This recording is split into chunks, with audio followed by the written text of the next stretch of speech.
should ask me what time of day. There is no clock in the forest. Then there is no true lover in the forest, else sighing every minute and groaning every hour would detect the lazy foot of time as well as the clock. And why not the swift foot of time? And not that thing is problem? By no means, sir. Time travels in diverse paces with diverse persons. I'll tell you who time ambles withal, who time trots withal, who time gallops withal, and who he stands still withal. I pray, who doth he trot withal? Marry, he trots hard with a young maid. Between the contract of her marriage and the day is solemnized, if the interim be but a se'nnight, time's pace is so hard that it seems the length of 7 years. Who ambles time withal? With a priest that lacks Latin, and a rich man that hath not the gout, for the one sleeps easily because he cannot study, and the other lives merrily because he feels no pain. For the one lacking the burden of a lean, wasteful learning, the other knowing no burden of heavy, tedious penury, these time ambles withal. Who doth he gallop withal? The thief to the gallows, for though he goes soft his foot can fall, he thinks himself too soon there. Who stays it still withal? With lawyers in the vacation, for they sleep between term and term, and then they perceive not how time moves. Where dwell you, pretty youth? With this shepherdess, my sister, here on the skirts of the forest like fringe upon a petticoat. Are you native of this place? Your accent is something finer than you could purchase in so removed a dwelling. I have been told so of many. But indeed, an old religious uncle of mine taught me to speak, who was in his youth an inland man, one that knew courtship too well, for there he fell in love. Oh, I have heard him read many lectures against it, and I thank God that I am not a woman, to be touched with so many giddy offenses as he hath generally taxed their whole sex withal. Can you remember any of the principal evils that he laid to the charge of you? There were none principal. They were all like one another, as halfpence are.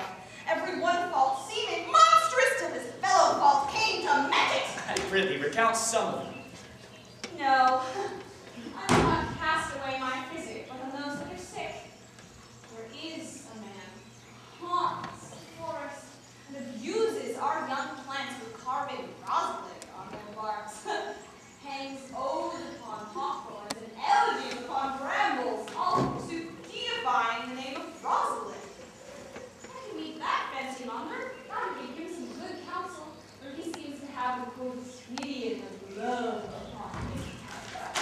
I am he that is so Russian. I pray, tell me your remedy. There are none of my uncle's marks upon you. He taught me how to know a man you love, in which cage of rushes I am sure you are not a prisoner. What were his marks? A lean cheek, which you have not. A blue eye and sunken, which you have not. An unquestionable spirit, which you have not. A beard neglected, which you have not, but I pardon you for that, for simply your having a beard is a younger brother's revenue. Then, your hose should be ungartered, your bonnet unbended, your sleeve unbuttoned, your shoe untied, and everything about you demonstrating a careless desolation. But you are no such man. You are rather point to vice, your accoutrements as loving yourself than the seeming lover of any other. Fair youth, I would make thee believe I love. Me believe it? You may as soon make her that you love believe it, which, I warrant, she's apt to do than to confess she does. This is one of the points in which women still give the lie to their consciences. But, in good sooth, are you he that hangs the verses on the trees wherein Rosalind is so admired?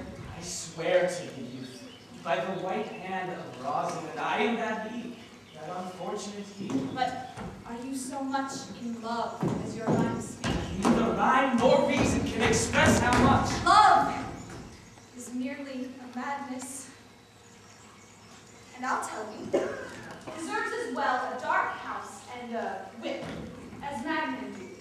And the reason they have not so punished and cured is that the lunacy is so ordinary that the whippers are in those too.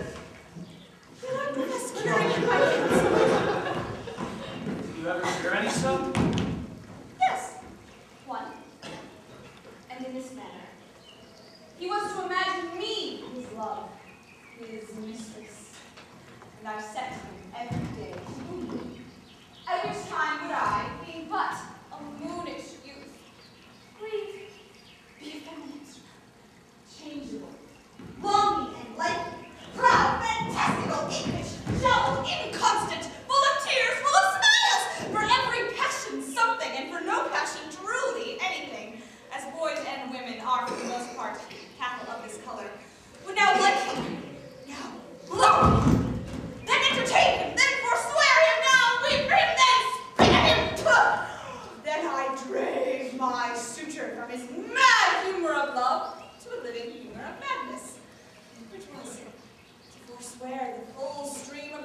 one spot of love in it.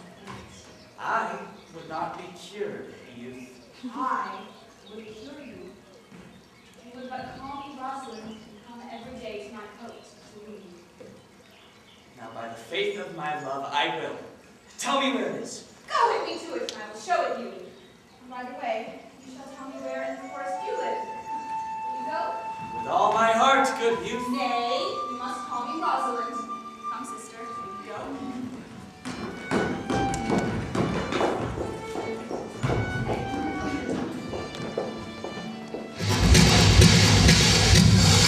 Not seen him since! Sir, that cannot be. But were I not the better part made mercy, I should not seek an absent argument of my revenge, thou present. But look to it.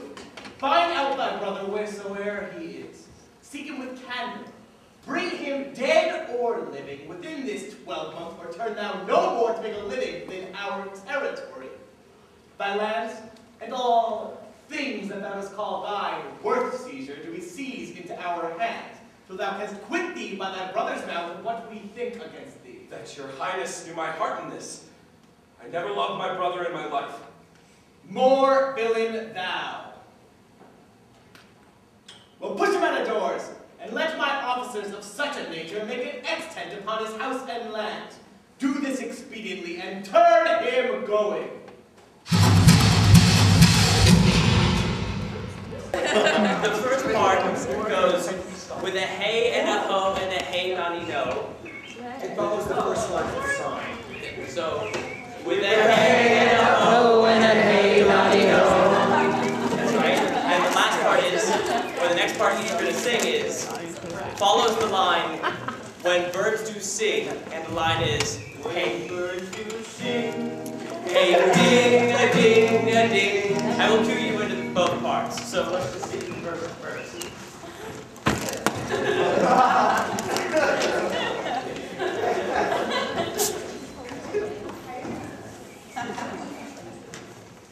It was a lover and his lass, with a hey and a ho and a hey noddy no, that o'er the green cornfield did pass.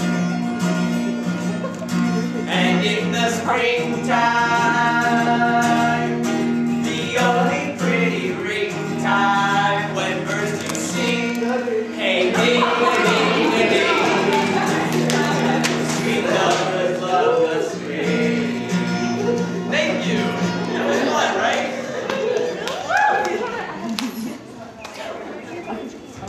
Mr. Touchtoes. Well, that honest gentleman. By my troth, our mats, come, sit, and resolve. We offer you sit in the middle.